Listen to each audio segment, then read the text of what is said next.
It's okay as adults to tell another adult, look, I don't like what you're doing. I don't like what's going on. I don't like how you present yourself.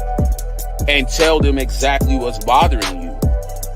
Because a lot of times in relationships, we don't set a standard. We don't. A friend of mine came on my post and made a comment and said, most black men have issues out of black women. And, he was like, look up the statistics and look up this and that and blah, blah, blah, and all this other stuff. They feel like once we get the majority, we're going to treat them how they treated us. And what they don't know is we are a compassionate people and we are a people of God. That is why God took us through these curses, because we broke our commandments with God, our covenants with God. What I'm excited about is the fact that now we have a rivalry going on. We have a rivalry. We have two women, two different schools. One is a predominantly, I'm going to just say it's a predominantly white school, white institution. LSU is a predominantly black institution. But we have this rivalry.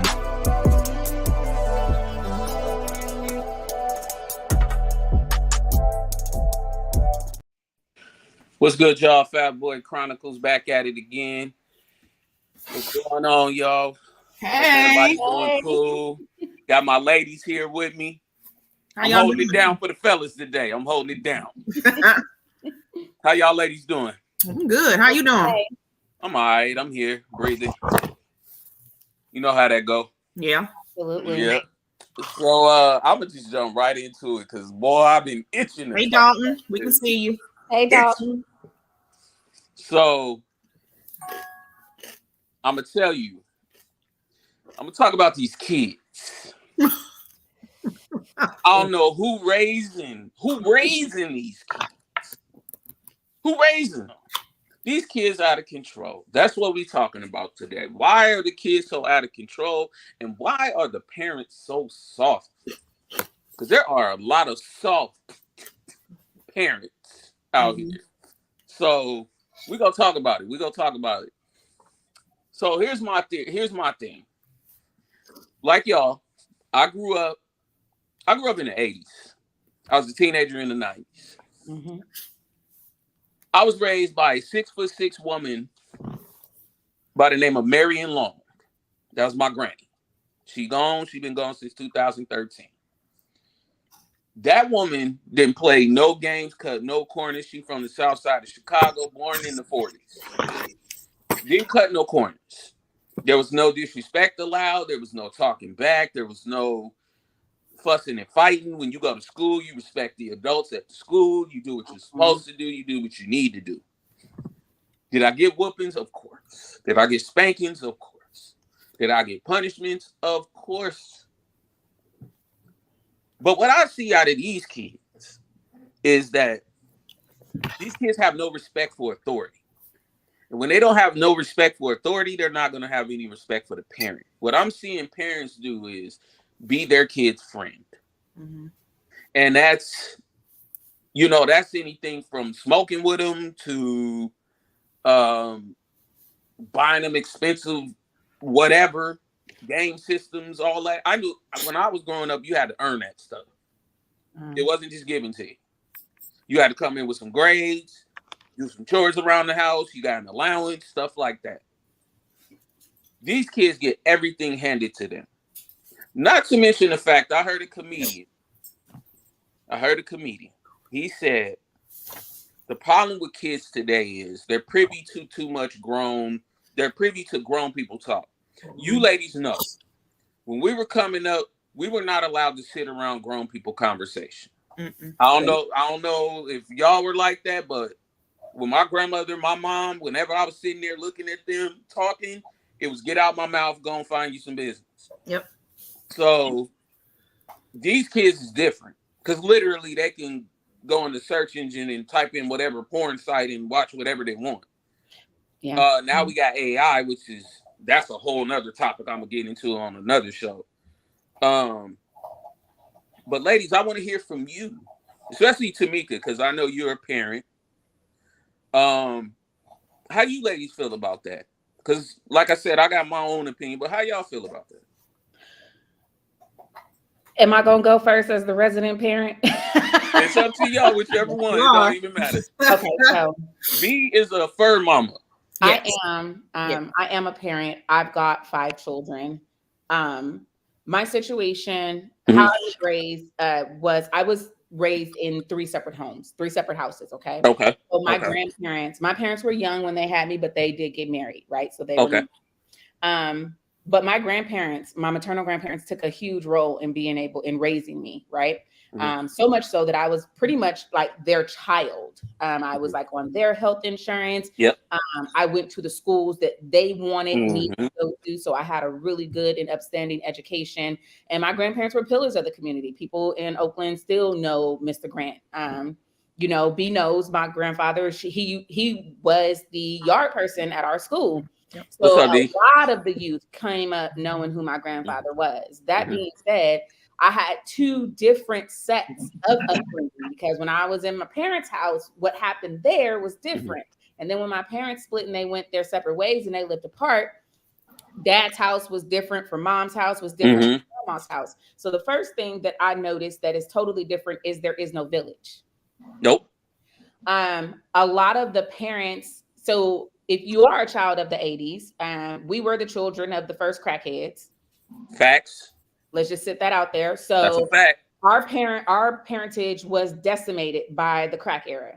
That broke a lot of the village up. There's a lot of people that should have been here that were either strung out, in jail, or dead. So that definitely broke up a lot of households. So a lot of grandparents were left to raise children, and those grandparents may have been tired.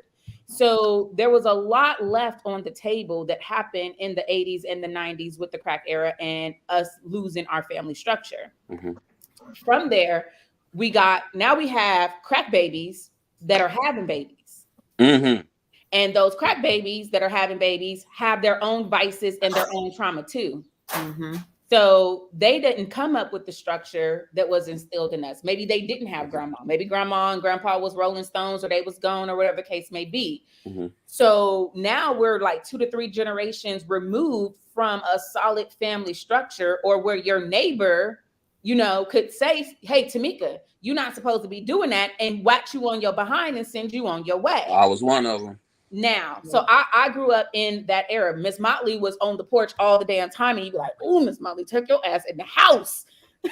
Miss Rose, Miss Rose really kept us out of trouble. If we was at school, it was Miss Moselle. Miss Moselle was on that corner, and she was the nosiest lady. But shout out to that village, because thinking back with everything that I was exposed to, there was a very short walk from my house to the hostro.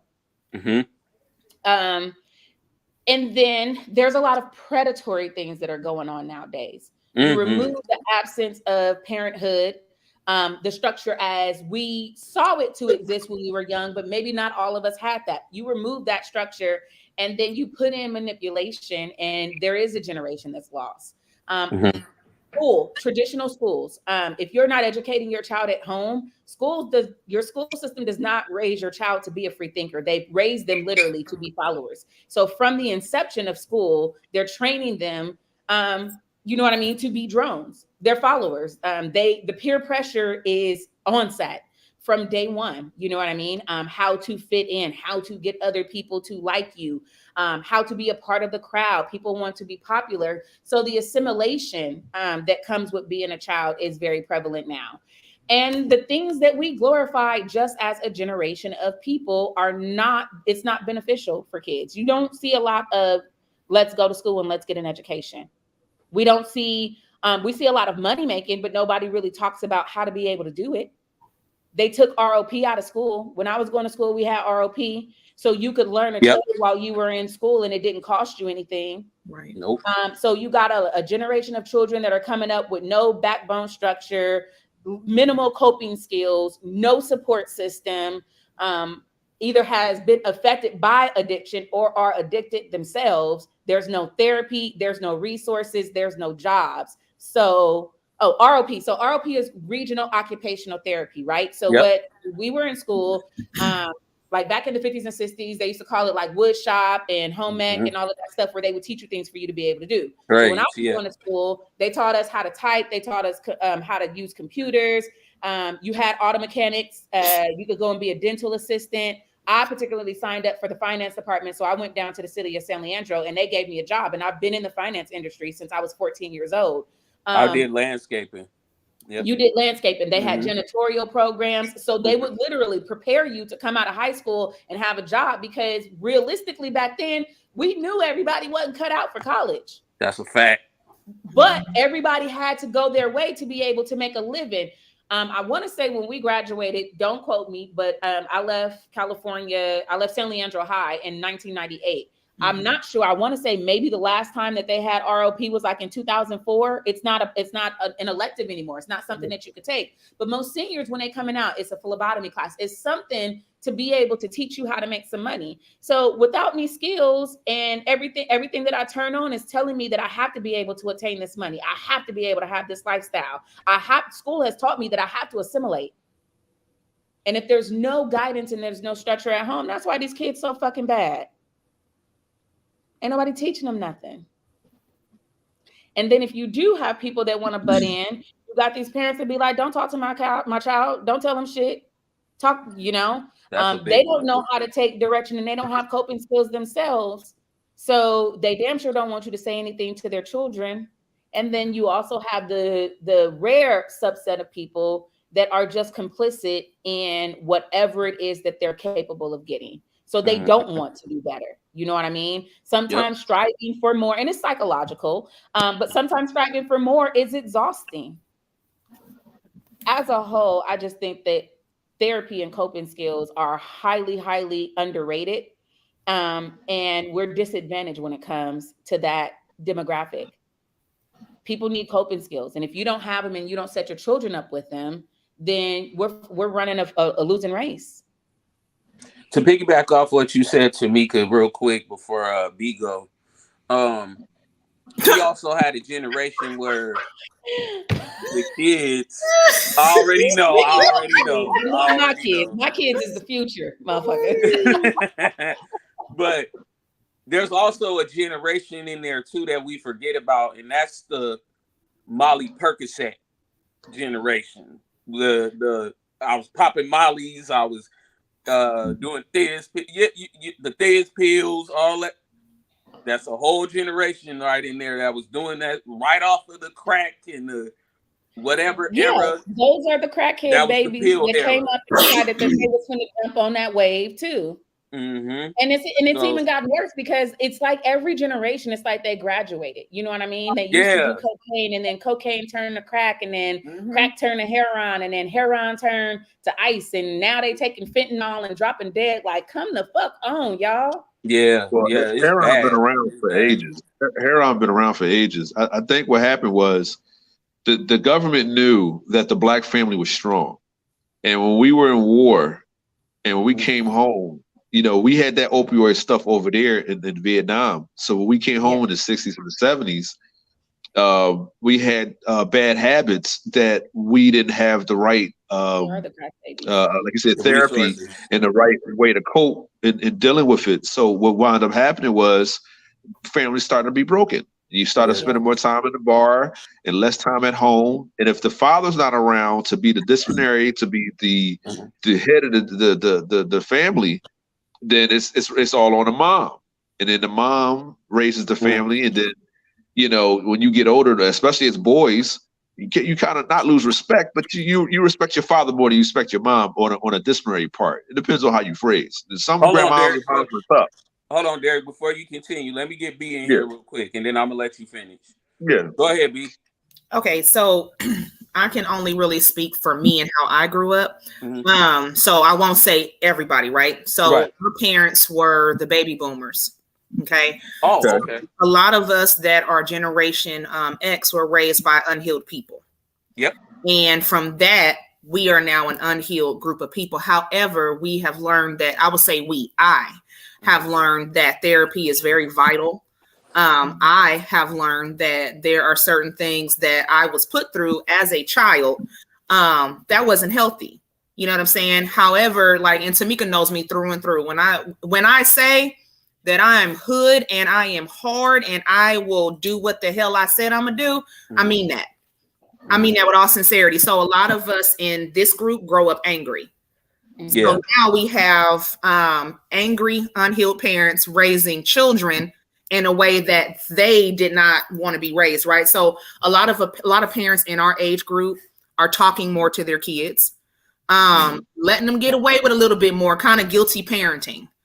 And for somebody like me who doesn't have children, my nostrils flare every time I see children come near me. It's like, oh my God, these kids are bad. Like, I even stopped fooling with one of my friends. I'm the godmother of all three of her children. And she met with me one time.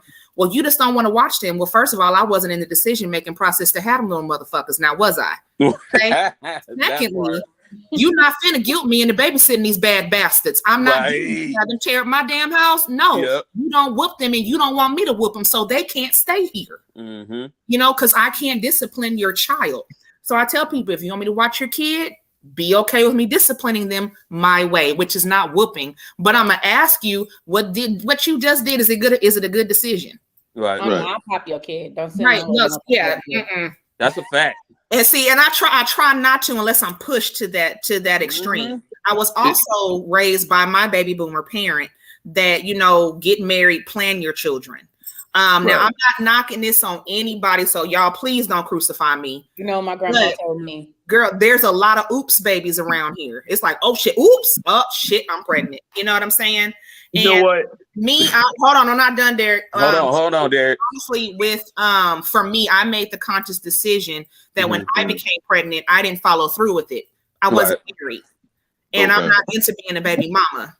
You know, that's not a good look for me. Right. I'm a wife. I was raised to be a wife and trained to be one. So therefore, I'm going to be a wife with the same last name as my child and my husband. Again, I'm not knocking anybody who has had children without being married. Let me be clear. So, I feel like these kids are giving too many options. You know, you have the option of going to school. No, get up and go to school. They have the option of going to bed on time so they can have a fresh morning.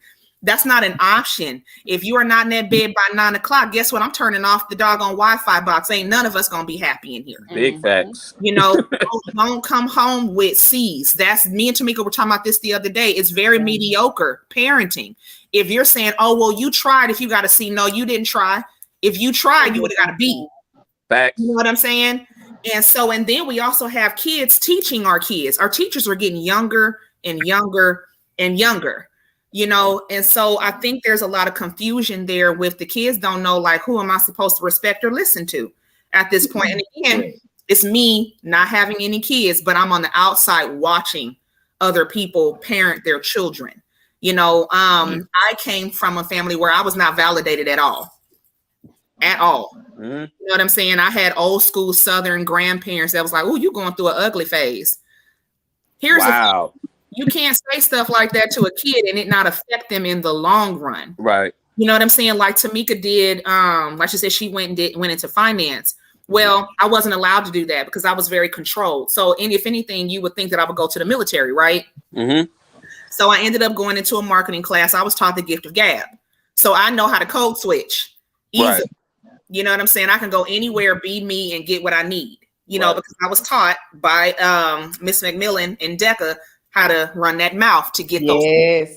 You know, big game. Yeah, and then in being told, well, you know what, you're just a horrible kid. You're going to go to the military, no problem. Scored in the highest in the ASVAB test. You know, so I'm like, I can do what I need to do, but that validation wasn't there.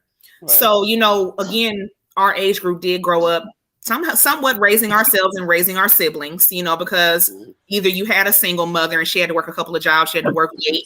Or in my case, my stepfather didn't come along until I was 8. You know, my dad was there, but, you know, I have a stepdad too.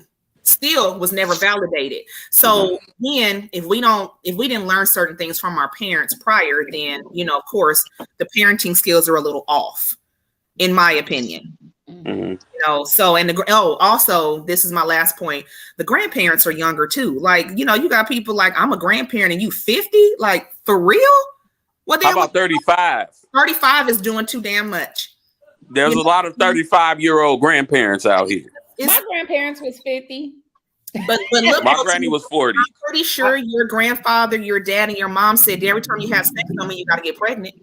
Well, my grandfather told me, he said, if you walk in here with a little bastard, I'm gonna walk right by him. And I said, Daddy, why would you say that? And he said, because if you don't give a fuck about the nigga, why should I? That part. That part. No, that's 110% the truth. And honestly, I feel like a lot of females that grew up in our age group, we got that tough love from our dad. Yeah. It's not one man slanging and dangling that could walk past me and run game. You not finna do it because I'm gonna see right through it. I was raised to be a wife as well. It was been married since I was 18 years old. It was like, oh girl. Yeah, it's like girlfriend. Who is that? Like literally my husband now, I went from friend, fiance, wife. There was never a time where I was a girlfriend. Right. Yeah. So I'm just that's my little intro. Go ahead, D.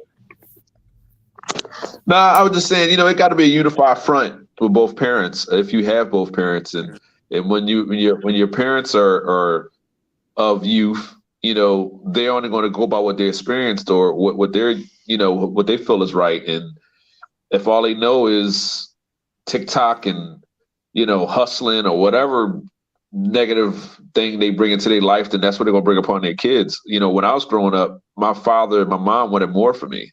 They said, you're not going to be 18, you know, living at home. Now, mind you, I didn't leave home until I was 24, you know, on my own. But I had a gig since I was like, you know, as I graduated out of high school. So, you know, they expected more of me. And it was a disappointment if I didn't meet their expectations. You know, they wanted more of me. That's why I didn't do drugs. You know what I'm saying? I went to church. And, you know, when I fell, you know, they like, hey, if you'd have tried hard enough, you could have done better. Mm-hmm. Derek, we're not laughing at you, baby. We're not laughing at you, D. It's true. You're doing too much. What? It's the comments you were saying, bro. Comments, Derek. It's not you. Go ahead, Derek. You good, bro. So anyway, you know, everybody, you know, I was looked at like an outsider, you know, going to school. It's hard when you come from good stock and come from a good family, and then you got cats that be out in the street all night and you in the house by 8. You know, it was hard growing up. It was rough, but I knew I wasn't about that life. You know what I'm saying? You got to be a certain type of person to be about that life. I'm not gonna lie to you. Like growing up, if you were mean to women, if you just slept with them and stuff like that, that's really mean. Like when you think about it, I was mainly raised by my mom, my grandma. My father was in my life, but my biological father wasn't. My father, I got 16 brothers and sisters. Right. So, you know, I understood there are certain type of people out there. He was one of them, you know what I'm saying? So these kids now, they don't have no sense of worth. That's why they killing each other. They don't sense the worth. You disposing of each other like y'all animals in the street, and you're not gaining nothing from it. You know, back in the day, cats hustled, you know, and sold drugs or whatever because they felt like there's nothing else out there for them, even though there were. But you had to work a little bit harder to achieve those goals. Right. Now, there's no reason why you should sell dope. Matter of fact, marijuana is legal now in certain states now. Right. The states that they locked out, you know, our brothers and uncles and all that up for, you know what I'm saying? So there's no reason. So yeah, you ain't got no excuse, man. The technology is at its best. Supposedly, even though we're still primitive, I think as a species, we're still primitive because we only think one way, and that's profit. But you know, when you look at it, you have to think about it. Like you only are who your surroundings and your experiences are. So I think that's what's wrong with the kids now. They haven't really seen much of the world. You know what I'm saying? They're limited in their way of thinking. Right. So, I'm sorry, D. Was you done? I'm good. Sorry. Yeah, I'm done. Go ahead. I'm sorry. Go ahead, Tamika. Because you look like you wanted to say something. I'm just listening. One of the things that just always crosses my mind is a lot of people want to blame gentle parenting for for the way that these children act. And to me, it's actually quite the opposite. These children act like this because of trauma parenting. So I believe in discipline, okay? But I don't have to spank my kids. It's B, you talk to me all the time. She's never heard me jump on my kids. I've never had to spank my kids. I don't have to hit my kids. Do I threaten? I threaten their asses all damn day. Don't get me wrong. Right. I'm not saying that I'm a perfect parent. I'm actually, I guess, what they would refer to as a silky parent, right? So my kids do get to eat processed food if they want to. I'll take them to McDonald's. I kept my kids out of school today because it's my son's birthday. And we took them to Chuck E. Cheese and just let them hang out. You know what I mean? So they're sleep upstairs. My thing Nothing wrong with that. There's a fine line in parenting, right?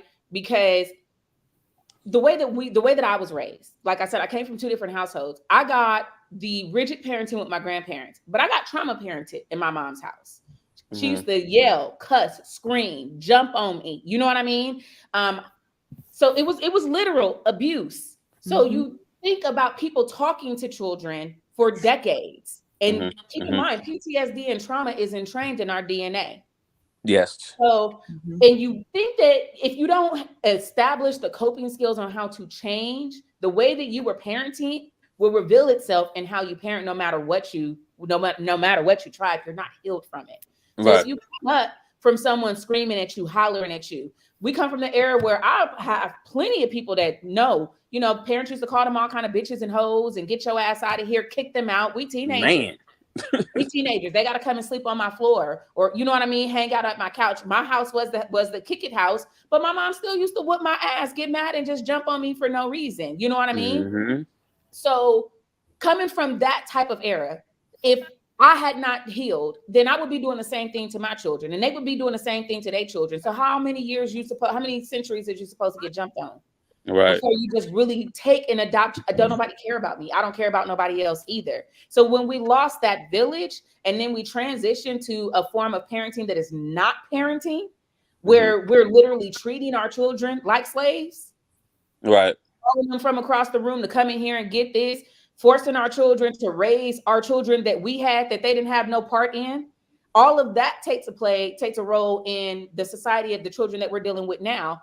All these young girls that are coming outside underdeveloped in their mind, but overdeveloped in their bodies, and trained in their home on how to take care of people. So that's the only type of love style that they know. Right.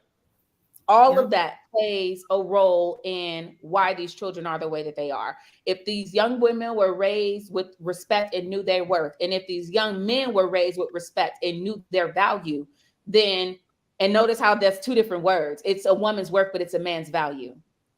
My grandpa taught me that. So that being said, if we were able to reevaluate and reinstill these values into children, then I think that would make a difference. But we don't have a lot of those assets. Big Brother's gone. A lot of the community assets, particularly where we're from in Oakland, California, they don't have them anymore. It's we have to be able to go back and we have to save our own youth. We have to be able to we have to place our foot in the community and really step up to be able to save these kids and give them assets and skills and teach them a different way from what it is that they know, because no one's teaching them. So I think I agree.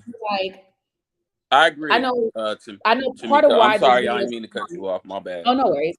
I know part of the reason why this video spawned was because we were talking about how there were two different incidents that I saw, right? There was an incident where a phone was taken from two separate young ladies. One of them swung on the teacher, right? And the teacher fought her back.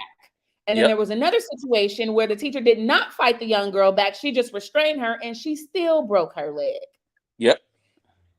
And to think, if I had ever put my hands on, did I think about putting my hands on my teachers? Absolutely. Would I walk out? Would I walk out and just completely leave class? Yeah. But actually, like, square up and try to fight an adult, it had never actually crossed my mind to ever do something like that, because there was a level of respect that was ingrained in me. But if you don't come from that background, and every generation, as we continue to traumatize ourselves, we're further removed from the barrier of respect. I agree. I like you, Tamika, I grew up in the Bay too. So I grew up in San Francisco, right across the water.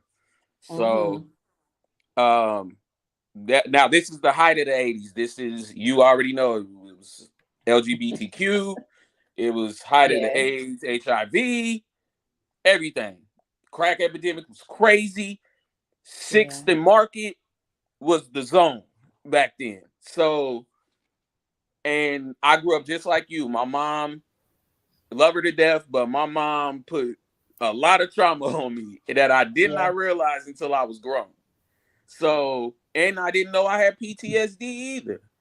So, and that's from, from being in the 80s. Everybody was a D-boy back then. Everybody was hustling. Everybody was getting money. Hoods was battling other hoods. They was trying to take territory and do all this different stuff that was going on. So I remember the get on the floor, somebody shooting. Don't look out the window. Get away from that window. You know what I'm saying? Like, I remember all that.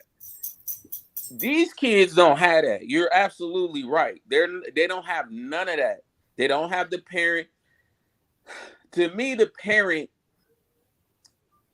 I don't know what happened. I really don't. I sit here all the time and I be looking at the kids and I be like, I want to blame them, but I really, really can't. Because it's like you said, it's the trauma. It's the stuff that they're going through. I know a young lady who right now has kids with her own father. You know what I'm saying? That's different. You know what I'm saying? Like, the plan I works. did not see that stuff when I was fighting a teacher. I wish I would. I'm gonna tell y'all a quick little story. I did that one time where I disrespected my teacher in class. My uncle had AIDS, HIV. He got out his sick bed. And 3 different machines.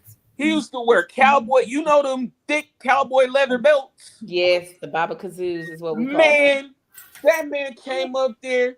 I was cutting up so bad. I was on the desk. I was cussing at the teacher. You be this, just going off. My uncle came in that class and asked my teacher, "Can I use your office for a moment?" She said, "By all means." Went in there, my uncle told my behind. I graduated high school at 16. I did not play. My uncle, that whooping from this day, I remember that. There was no way I could cut up in front of a teacher. There was no way I'm finna fight my teacher for a cell phone or whatever the case is. There was even another situation just recently where a young lady, there was a white teacher, male teacher, took the phone and she pepper sprayed him. I'm like, what is going on with the kids? Like, why is the kids... Anybody that want to be a teacher at this point, I don't even know what to tell you, because these kids keep bail money, because I'm going to jail. Right, that's what I'm saying. I just do not get it. I do not understand. I used to blame the parents, but then I be looking at the kids and I'm like, okay, both of y'all dealing with some trauma, because mama over here getting abused or whatever else is going on. Daddy over here in and out, 5 different households. You know what I'm saying? Like, it's just crazy. These kids don't have any hope. Like Derek was saying, they don't see even themselves to the 21, even 18. They don't see that. Right. I'm like, bruh, it's cool. When I talk to young people and I tell them, I'm like, bro, I'm 41. I like being 41. There was a time I didn't think I was going to get to 41. Right. I'm at 41, boy. This is my best life right now. I do not regret not a thing that has happened. It happened for a reason. Yeah. Right. These kids don't even see the 21. I'm like, bro, you don't see yourself being an old person on your porch, on your swing with your lemonade, your wife right there, whoever you want to be with, your kids out here, the grandkids, the dog running around. Y'all don't see that? No, it's about this gangster-ish. Nah, I tell people it's about seeing your grandkids, man. I'm glad that I've been through what I've been through. Could I have been more successful in life? Sure.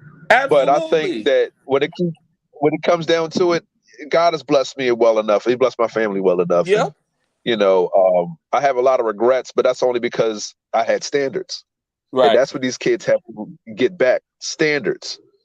you go to school to not only get education, but to learn how to interact with other children. Right. And then when you interact with other children, you have with young adults, and you get to see different aspects of life. Same thing as a job. You have a job either to take care of your family or to take care of yourself, or to have something going on with your life. You ain't gonna be no bum. That's why I hate it. When I didn't have my job for them 9 months in between my job I have now, I felt the worst of my life because I was not productive. If a man is now either working with his hands or doing something constructive, he is a bum. I'm sorry. My father taught me that. Yep. If he has a disability, his ass better be tight, right? Something. Always be productive, man. Oh, you can spread the word of Jesus or something. Something. But there's no way a man. I'm sorry. A man has to work. A man has to work to earn his sweat on his brow to earn his keep. Plain and simple. Plain and simple. But anyway, but these kids gotta have some self-worth, and they gotta understand their standards. You killing each other off for what? For the gram? For TikTok? For what?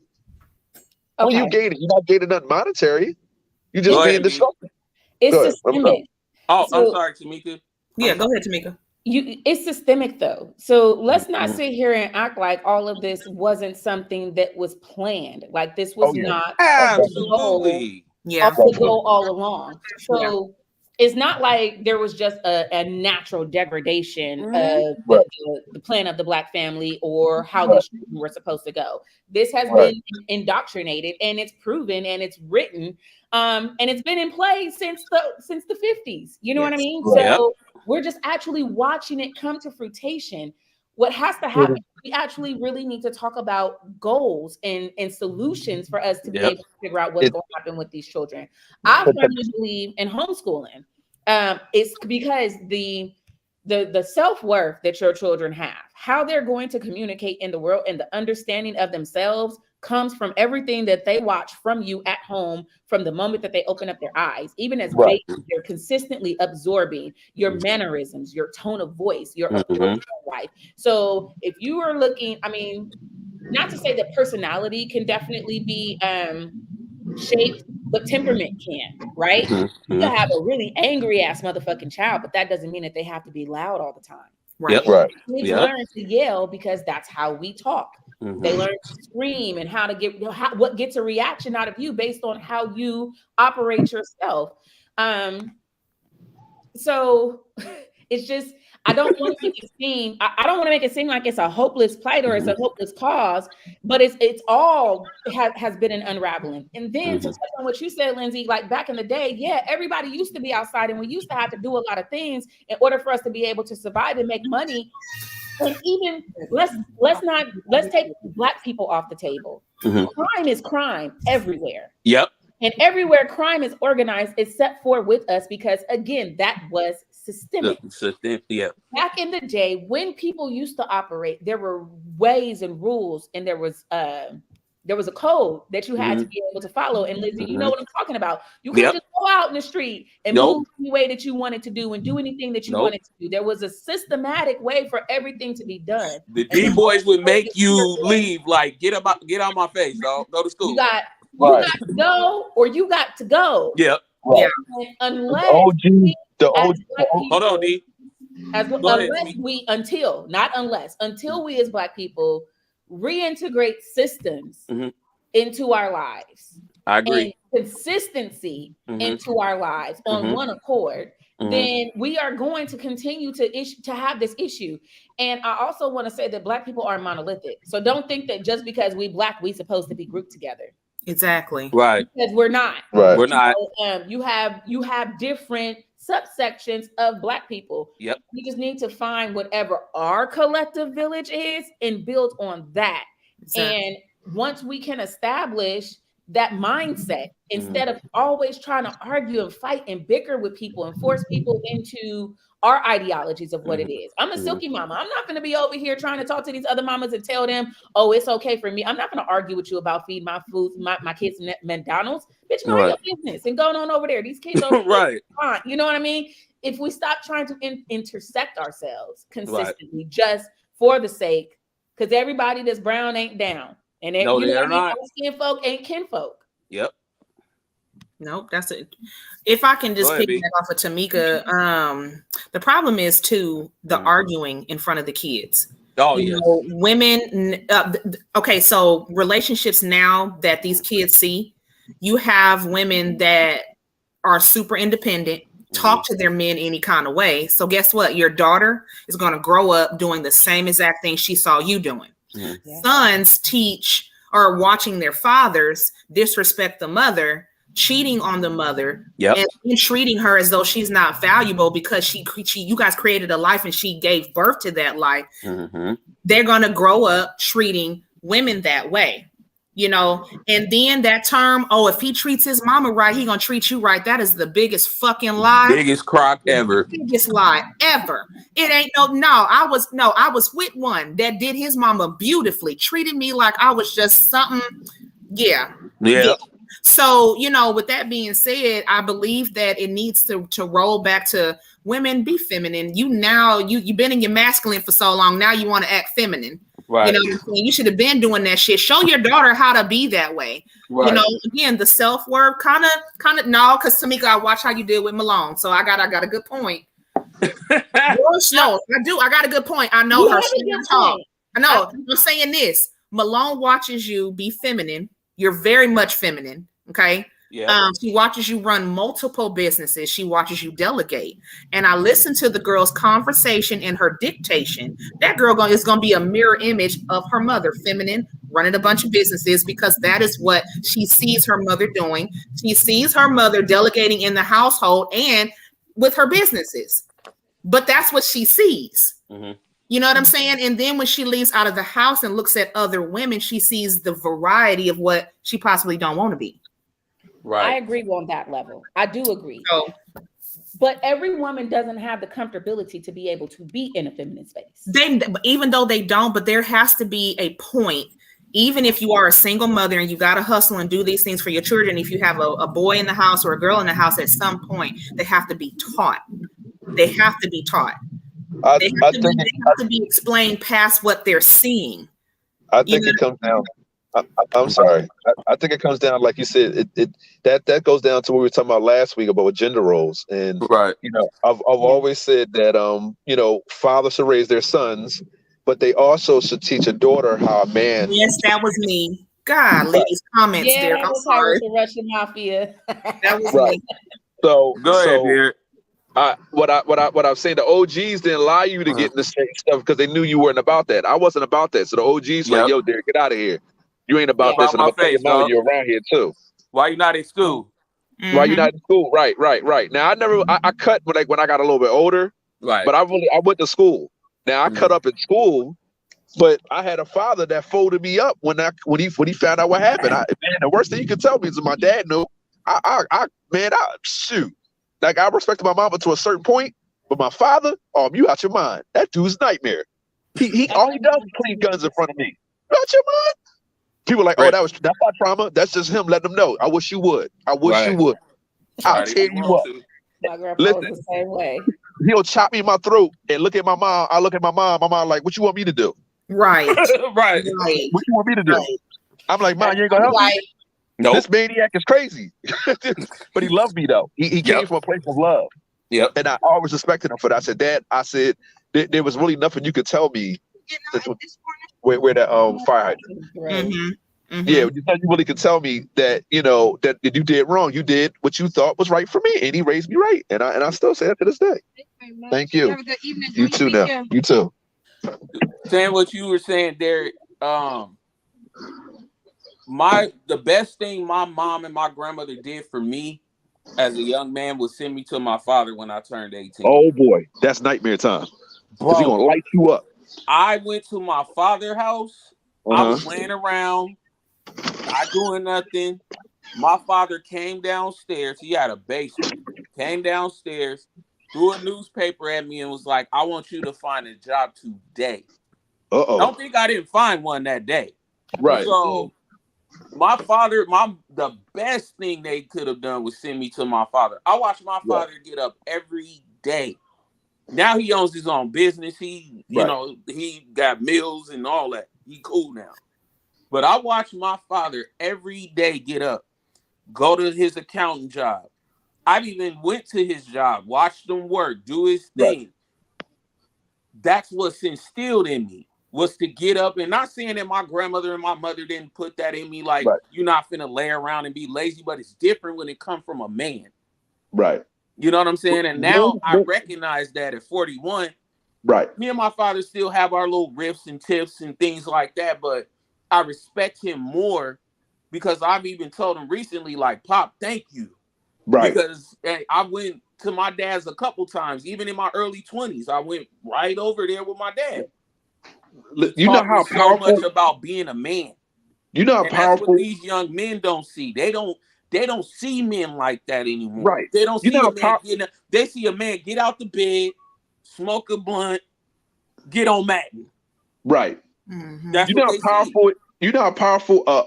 I'm proud of you is. Listen, when I first became a dad, I was scared shitless. I was 22, and I ain't never take care of no baby. I left my brother and sister. Ain't know what to do. I ain't know what to do. Right. Like Sharita had me read books and stuff, but that stuff don't save you for what happened. And I even wait the 6 weeks. That's how my daughter was born. Right. That's something they should teach you. They really should about wait the 6 weeks, fam. Right. You go get pregnant. So I was scared shitless. He said, Derek, I'm proud of you. He said, I ain't gonna lie to you. He said, I knew you wasn't ready to be no dad, but you stepped up and you did your thing anyway.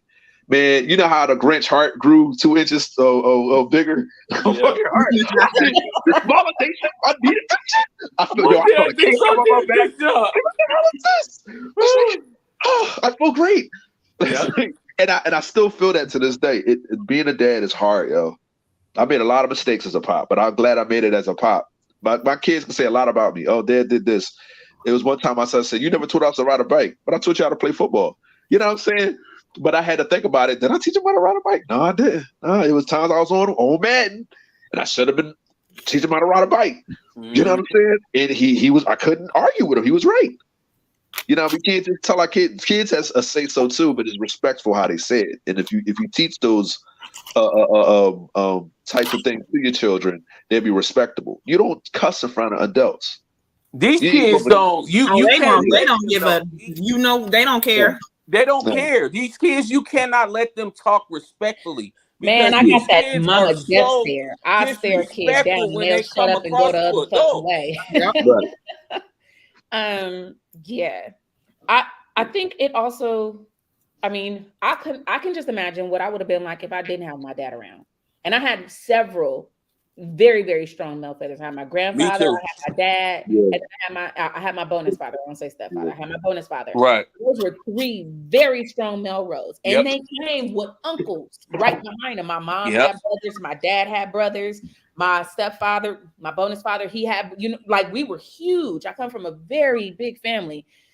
So I couldn't imagine what it would be like to not have the influence of very strong male people that can tell me or taught me how to see through the bullshit of what life could possibly be. Right. Because I can imagine how hard it can be to be a very young single mom, right, or a very young single parent. Period. Right. Like that. I have complete help. I'm not going to be with tell you. I'm not the primary parent in the house. My husband is very much a better parent than me. He has the patience and the capacity. You're the first woman to say that. Yeah, I've never heard a woman say that. I will agree with her. If I had a child, my husband would definitely be the one, because a shitting ass diaper, no, take it. I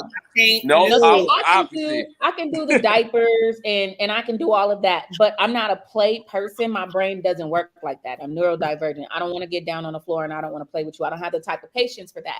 Now I can go on excursions and take them to go do certain things, but when it comes down, and that's what kids need, they want someone to really get down on their level. Now, my son, he just turned 4 today. He can read, actually can pick up a book and he can read. Right. I did that, but I'm not gonna get down and play G.I. Joe. So there's so many different facets to being a parent. And my husband he wraps that shit up. So he gets the trump. He gets the trumpet. He is definitely the better parent than I am. And if you don't have that dynamic, I couldn't imagine being one person trying to do it all. Listen, I'm just here so I won't get fined. I'm like having someone to back it up. Like, I don't get a break because there are parents out here, not just moms, because I know a lot of single dads. Thank you. I know a lot of single fathers. Primary custody single fathers. They got their kids. We got a father's right advocacy over in Oakland, California. So them daddies, they be going to go get their babies from their little bum ass baby mamas, because bum baby mamas exist too. Because it's a lot of them. It's a lot of them. It's a lot of them. You bitches ain't shit. I had a great helpmate. So I was just, you know, I shouldn't have followed her lead, but my role was the provider, so I had to go to work, and she took care of home. Home was always took care of.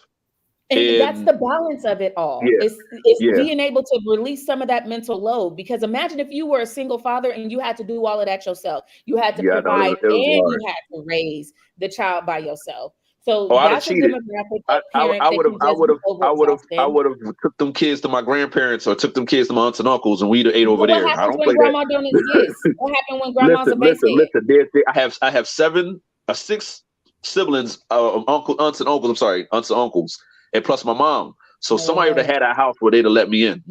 But I don't play that. We'd have took a trip to Delaware if it had mattered to me. That's an amazing experience for you. And I have a very similar experience, because you got 16 brothers and sisters. I'm the oldest of 32. So I can call a whole, but there's plenty of places that I can ship my kid. There are people where that's not an option. That doesn't exist. They don't have a good co-parent. They don't have a grandmother or a grandfather or a support system, and they just in there with that child by themselves. And that is also a trigger of how these children wind up the way that they are. When you have someone who is not equipped to parent and they are parenting. Yes, 32 of us, Papa's a Rolling Stone, we Polly and all that shit. Keep watching. Listen. I say like this: you use the resources that you have at hand. So you can say what you want about me, but we gonna get fed one way or another. My grandma always had a pot cooking, and then maybe that was me being spoiled. Derek, so I don't even have to call. We just gonna show up at the door. When the doorbell ring, all my husband do is look at me and be like, "Who the fuck is that?" There's no time. Right. but Sharita's a great cook. She's a great mother. She made everything easy. She even made changing diapers fun. She said, "I'll race you." Now I will lose most of them, but she's like, keep the wipes and stuff near you. You ain't got to go to the bathroom. You know, just do stuff normal. Yeah. You know what I'm saying?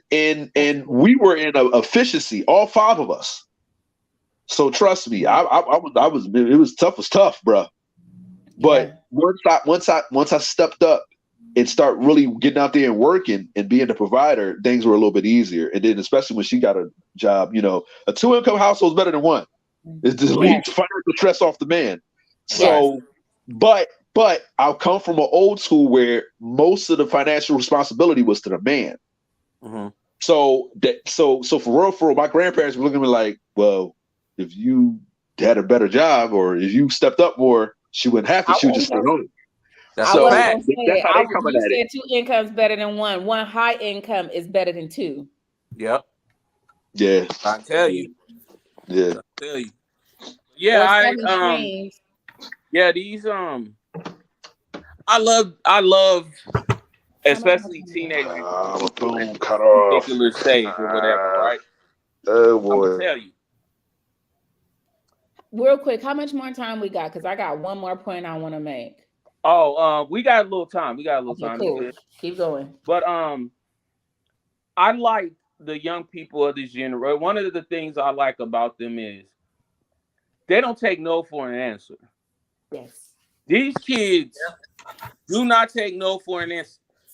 If we could figure out how to get our ish together as grown people, and we put that info into them and that battery in their back, it's gonna be some stuff changing around here. These kids are different. And I had to learn that being in a relationship with my fiance. She got older kids. I had to learn that. I had to learn like they're different.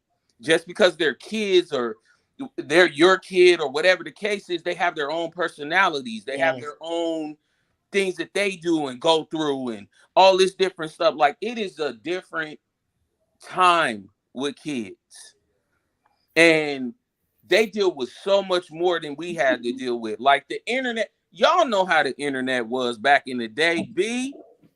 I remember when it came on. Y'all know. We had Me to too. remember when you had to do the dial up and you you couldn't even pick up the phone, it was gonna cut you off. Completely or off. You had to get the little disc that came in the mail. Yes, the AOL disc. Yeah. Now these kids, internet is free. Right. Like I never thought I would see the day where internet was free. I always thought we was gonna always pay for internet. I swear. The internet is a gift and a curse. It is. It's these. When I see a kid get mad because somebody took their phone, I'm like, that phone is cracked to these kids. It's assimilation, though. Yeah. Literally, it's assimilation. Yep. Y'all absolutely right. Can I also say this too? Because I never really hear this said. If again, somebody like me, if y'all are just joining, I'm the non-parent of the group, right? So if I'm in a relationship with you and you have teenage children, let me be honestly clear. Keep it gangster, B. If you ask me to pick up your child, if you ask me to provide something for your child, cook, watch them, everything, do not come telling me I can't tell them shit. Fuck you and that kid. Get the fuck out. Because I'm not any child that's in my care and you're asking me to help you and your single parent ass with that kid. Don't tell me what the hell I can and cannot say. Amen. That's that bullshit. That's bullshit. Guess what? You need to rearrange your schedule to be there for that kid for every single last solitary thing. I can't stand that. Like, don't tell me I can't tell him what to do, because you and that motherfucker can get the hell out. And I mean that. I agree. I hear you on that. Ooh, God, that boils my blood. I can dig it. Don't pick and choose when your person you're dating can discipline or say something to your kid. You don't pick and choose. Don't do that. Yeah, because you talk to me crazy, I'm finna give you the same energy. Thank you. Okay, so there's that's a flip side coin, right? Right. First, I don't think that when you have children, I think that dating has to be selective. So yes, I have dated since I've had children. I had one marriage, we divorced, I had a child from that marriage, and then I remarried. And my husband can absolutely discipline my child. In fact, my child has my current husband's last name. Anyway, with that being said, he was capable of disciplining my child, but he didn't meet my child for a while when we were first dating. It wasn't a pop in and out. And when he did meet him, it was a solidified relationship. So don't let any motherfucker that you just meet, you know what I mean? And y'all been dating for 2-3 months, don't do that. Let's not. I made that ultimate mistake. I did that. I made the ultimate mistake with that. And my fiance, if she was here, she'd tell you. We met during the pandemic. Oh, okay. And when we met, we were talking like right before that. But she was in her situation. And I'm not one of them dudes. I don't come in and, you know what I'm saying, and jump right into somebody's situation like that. Handle your business. I'm going to be over here chilling. We reconnected, got together by, I think by the 4th or 5th month, she moved to Cali. You know what I'm saying? So, and it was just a hot mess. When all that, it was way too fast. And me and her finally, we like about a year ago, we sat down and talked for like a good hour. And we realized like that was the mistake. That was the singular mistake. First of all, like she said, I should have followed my principle. And my principle is I do not let a man meet my kids until a certain time. But with you, I felt something. So I was like, okay, but I should have followed my principle. And I should have followed my own principle because I don't even bring nobody around my daughter. My daughter has met probably 3 women that I've been with, and I've been with a few. But she probably met 3 outside of her mother. You know what I'm saying? So that's definitely true. Parents nowadays, especially men and women, do this.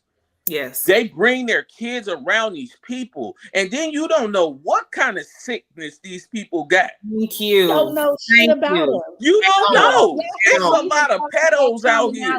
Exactly. Male and a lot female. of pedos.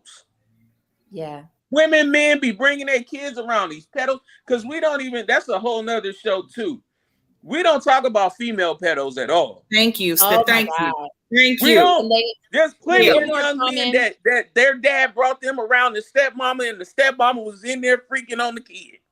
Let's keep Or it the real. kids' friends, or the Yes. little cousins. That's a big one. Yes. It's huge. It's actually female pedophiles are more common than male Yes. pedophiles. Yep, absolutely. Well, I'm not going to say that they're more common. I'm going to say that they spread out and they have Yep. more victims because I know there's not a man that I've ever met, unless you on this or someone on this podcast. Everyone that I've talked to tells me that they have lost their virginity at a very young age, all the young men. And it was always someone that was significantly older than them. Oh, I'm talking about 9, 10, 11, 12, sleeping with 16. When I was 18, 18, I was knocking 19. 130. I'm just keeping it real. 30. It's I kid you not. It's disgusting. Wow. In the bed, If there are any ladies that are out here in this podcast and you're watching it, ask the men how old were they when they first had sex and how old was the person that they had sex with. And I guarantee 13. you, She was 14. I was lucky. But when I turned 18, I was knocking them 25, 30. I think the oldest one I knocked was like 40. That's abuse. Wow. I kid you not. That's abuse. I was 18 years old. Yep. Now I know that. But at the time, you the man when you do that at the time. If I didn't, baby, I don't have no time for that. No, ma'am. No, ma'am, no ham. There's not enough bail money in the world. What you say? What you say, Tamika? I'm knocking her down. Ain't no grown woman coming your son face like that. No, I have 4 kids. Hell not. No, she ma'am. better not. She better not. Ma'am, if you're watching, you better not. Nope, don't do it. You better not. No. You get your whole muffin cap peeled back, Blue. Literally. I'm trying to tell you. Ass. Man. It's just, so that we could definitely jump on that topic because that's one that's definitely very near and dear. Everyone, and it's unfortunate, everyone does talk about, and there are women that are coming forward. And that's one of the things I do like about this younger generation of young ladies. They're outing the Uncle Chesters. They're outing their grandpas. They're outing their dads in perpetuity. Yep. So it's not just I'm coming to the family and I'm telling the family, y'all been knowing about this. No, they telling the world. Yeah. This is what you did to me. As it's supposed to be. And at the same time that these young ladies are advocating for themselves, I need these men to advocate for themselves and get these nasty ass old bitches that be climbing over these young boys, put them where they need to be as well, because it's disgusting. If you out here sucking young people's penises, you need to go to jail. Exactly. Tamika, to piggyback off that, there are a lot, and this all coincides with what we're talking about, but there are a lot of young men that I know right now that have told me stories about these older women. And have children with women. They're so predatory. And I mean predatory. These women will buy these young men PS5s, cars. Show up to their schools. Listen, I know someone who has the ladies going up to his elementary school with pizza. Yes. You know this baby is in elementary school. What is you doing? Right. What are you doing, ma'am? What are you doing? And listen, I was molested as a child by a teenage girl. I was 6. She was like 15, 16, my babysitter. When I got, like I said, when I turned 18, grown women, and I kid you not, some of these women were my mama's friends. When my mama found out, she got pissed. But some of these women were my mama friends. Some of these women were around me as a young man. And they were like, "Ooh, I can't wait till he turned 18.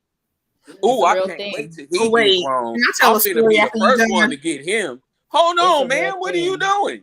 Like, you're a whole woman, 35, 40 years old, throwing that grown-ass kitty cat on this young man, and he don't know what to do with it. It just feels good to him.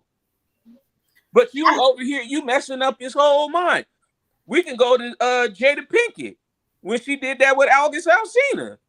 Like that was the most foul stuff in the world. This man was sick.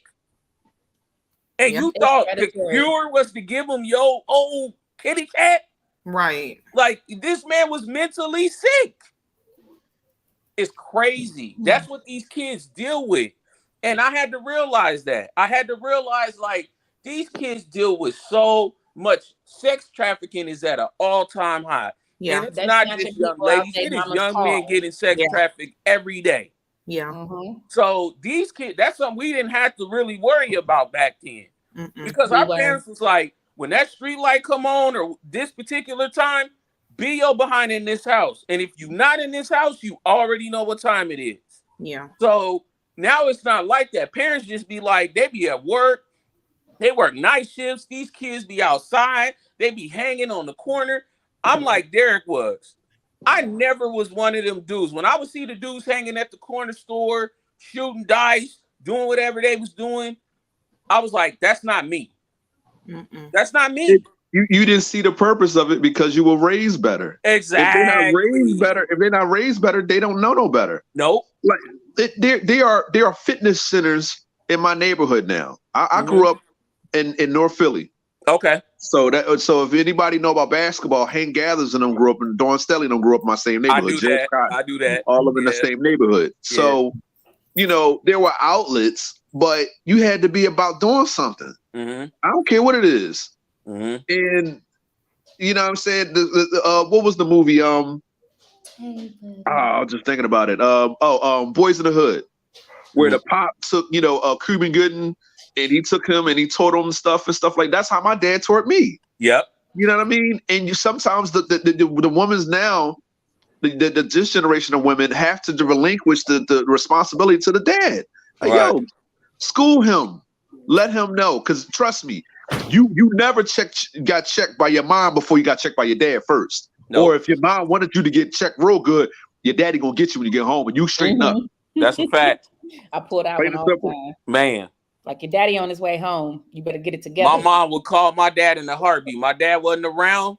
He lived in Chicago. I lived in Cali. But when it got too far, my mom would call my dad. My dad, I can't think of how many times my dad done cussed me out about something I did. And I respected my father. That was the first thing. My grandmother, like I told y'all, I had a 6'6" grandmother who played no games. Okay. And he told me straight out, I don't care how you feel about that man is your father. Don't you ever disrespect him. Don't ever disrespect him. Not in my face, you not. Right. So I never did that to my father. And I love my father to this day. He dope.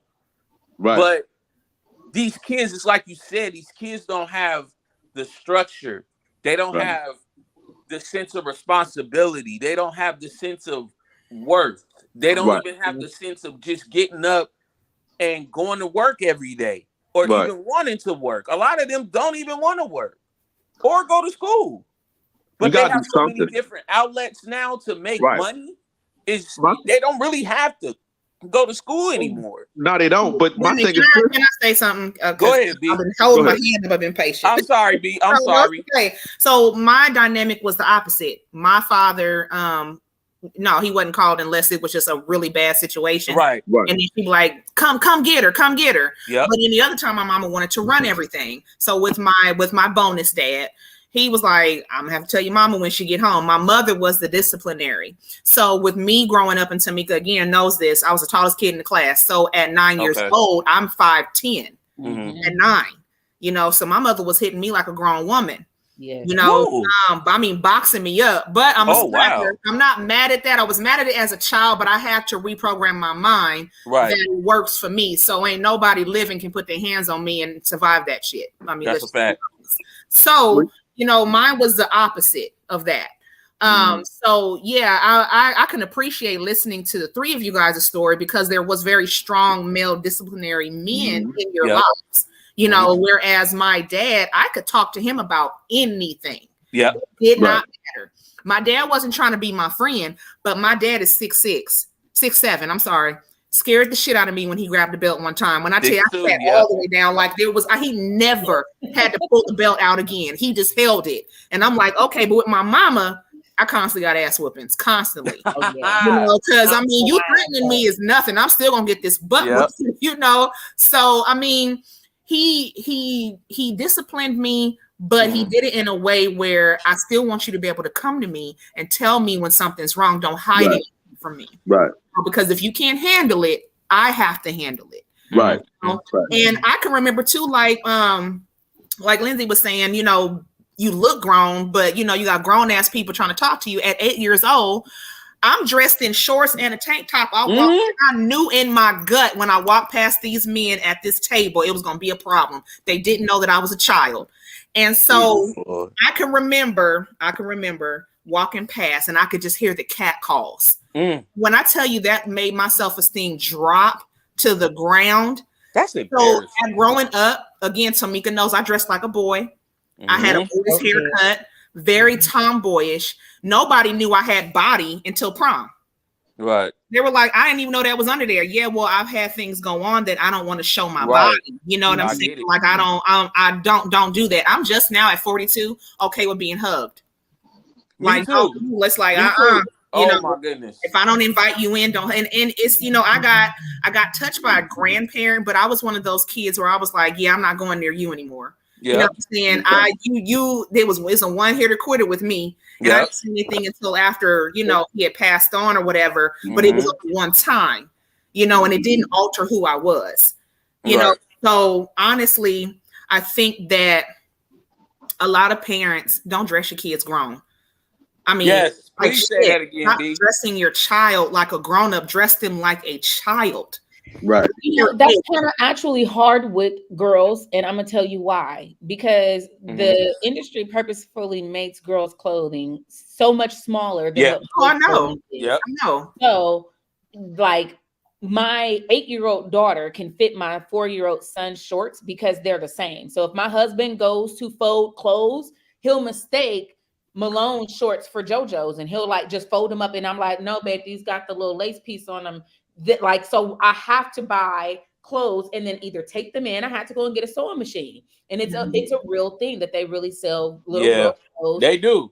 My daughter 14, she's a very developed young lady at 14. Your 3-year-old, I mean, I've seen a 9-year-old child. Your 3-year-old girl's clothes will be the same size as a 6-month-old boy.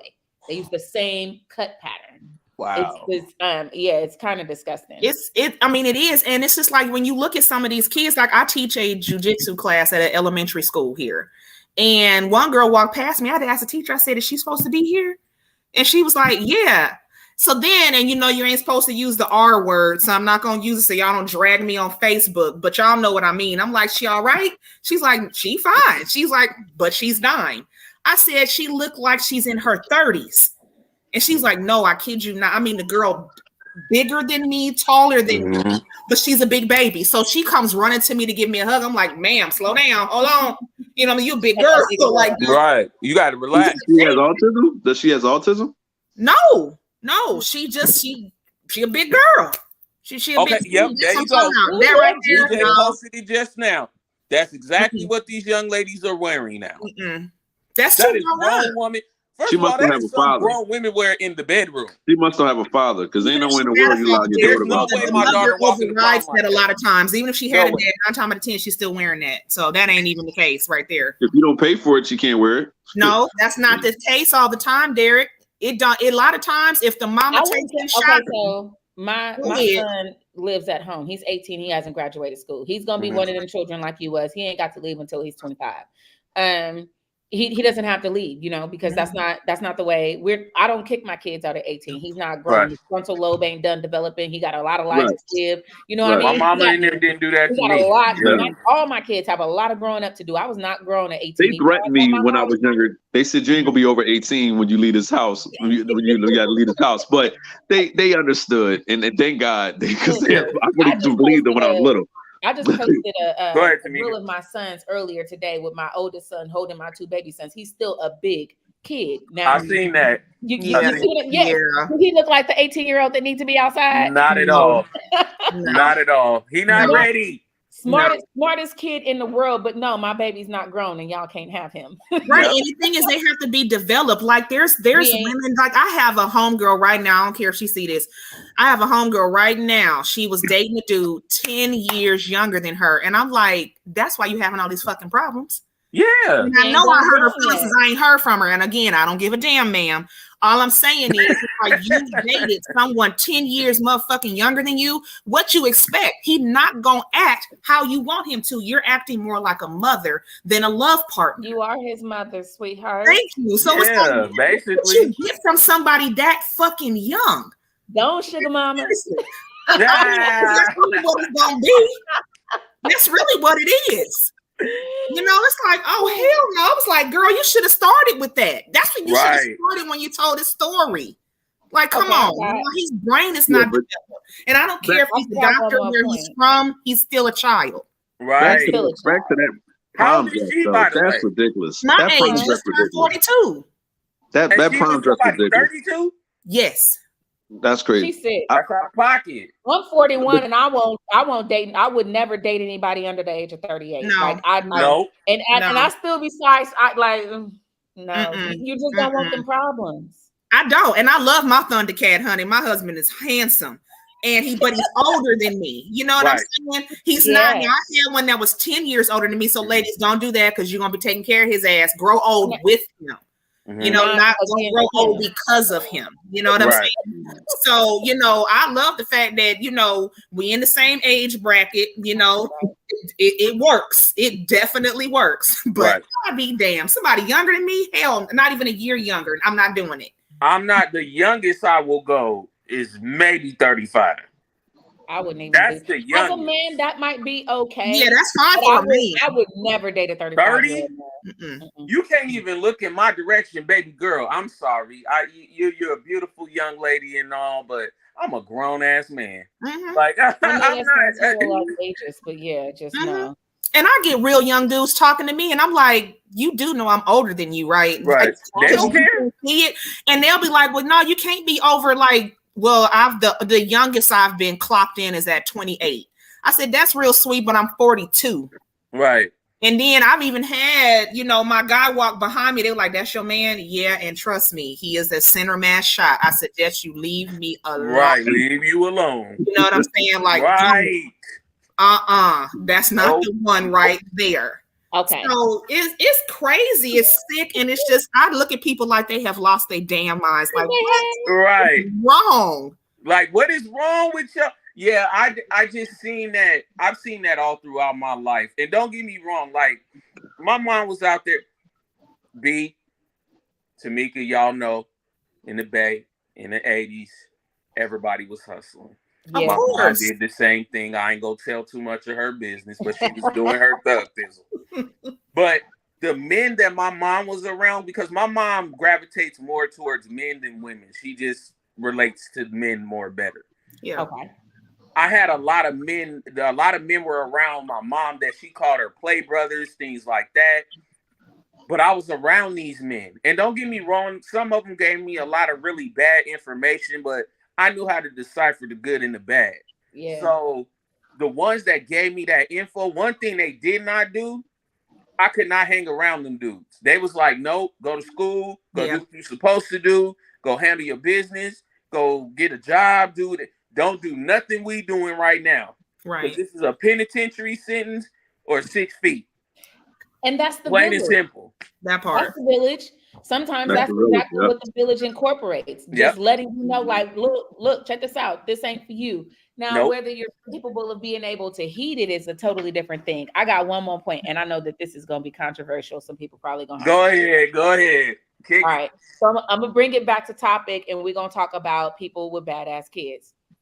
I have 5 kids of my own. I'm the oldest of 32. I'm the oldest of 32 kids. I'm very poignant about that, right? Right. But I was the hill I'm finna die on. People be having kids and can't afford them.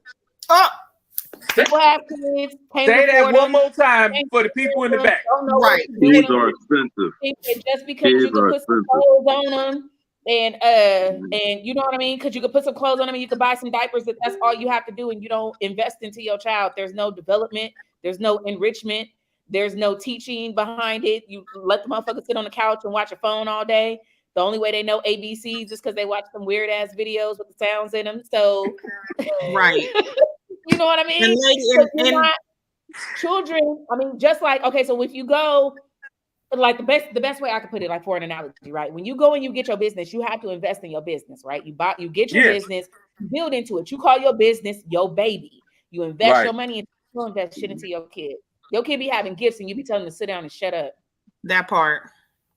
My daughter likes to make candles. I tried my best to get her everything she needs to make those candles. If that's a side hustle for her, and that makes her a little pocket change for school or some shoes or whatever she wants, I don't even care. I make sure that she gets that, because what it's teaching her is how to be an entrepreneur. That part. Yeah. I sold when I was 9 or 10 years old at my school. I had one of the cafeteria people teach me how to make peanut butter cookies. They taught me how to make peanut butter cookies. I started selling them things for like $1.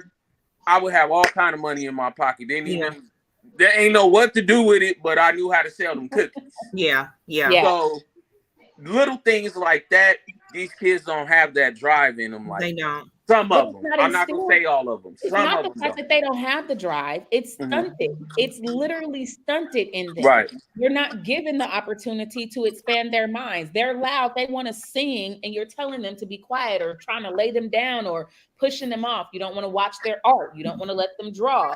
You know what I mean? Shut the F up is the big word. Yes. They jumping up and down on the couches, but you won't go put them into an activity so that they can run off that energy and develop into a skill. There are so many different programs that are out there for people to be able to but it costs now. I'm being realistic. It costs money. There used to be free programs, but if you're living in, especially in urban areas, everything costs now. One of the things I like about where we moved out here in Oklahoma, there's so much for the children to be able to do because it's middle America and they actually swim about their kids. But urban areas, they don't. Now, they don't. Tamika, do y'all remember Big Brothers, Big Sisters back in the day? Oh yeah. I said that earlier. I had a big brother. I said that. I said there is no more Big Brother. It doesn't exist. He was part of the LGBTQ community. Was he? His name was Rocky. Wow. That man, I love that man to this day. I haven't seen him in years. That man taught me so much of how to be a man. Yeah. Like I never ever, when people sit here and be like, well, men in the LGBTQ can't teach a man how to, they don't even know what, that's a lie. Yeah. That is a total, complete lie. But me and Tamika had this conversation though. It's much. He's still a man. I have a bias. At the end of the day, it don't matter. He's still a man. I actually think that in some cases, they come out to be a better example if they're not overly feminine presenting, because they have the man, the entire man down without the misogyny. Yep. Exactly. Yeah. And that is ideally what is needed for the healing of the Black community. Well, if we start treating everybody in the village like a village, then you start looking out for your neighbor and your neighbor looking out for you, then it's a better community. Agreed. And that's what we lost as the people. Black people, we the only people that in every single reality show, we always don't stick with each other. The first time we ever did is the cookout, and it was successful, and Black folks won Big Brother. Like, I'm into all that stuff. And it's the Asians stay with the Asians, the Mexicans stay with the Mexicans. Yep. Every other race stay with each other, especially white folk. If you're a fraternity brother or something like that, or a sorority sister, oh man, you went to college with each other, man, you got each other back for life. We got to do the same thing. Just because you're a fraternity guy, you went to college, and I worked at Pep Boys, why can't we form some type of, I don't know, in a community? I feel like this. If I got a good job, why can't I get the neighbor a good job? Why can't I help the neighbor's son, go to college? Help him shoot a jump shot. Can I because take the neighbor has to have the same commonalities of you in order for that to be able to work. You could get to the neighbor's son, absolutely, but the neighbor might not have the same commonality of you for you to be able to put him on your level. So you have to use discernment when it comes to that. And sometimes we get to a situation where we get burnt out helping people because we're not using our discernment with the people that we're helping. We can always catch the kids. We can all, you know what I mean? Just think about someone who, when you were a child, impacted your life. You can always catch a kid and change their life. But sometimes when it comes to adults, let's just be real. We don't want to be able to conform or change or learn a new ideology. A lot of us as adults, particularly Black people, because we're battling all day, we take a standpoint where everything is standoffish. Well, that's where growth comes in at. I learned as I got older, I learned that you can learn from anybody.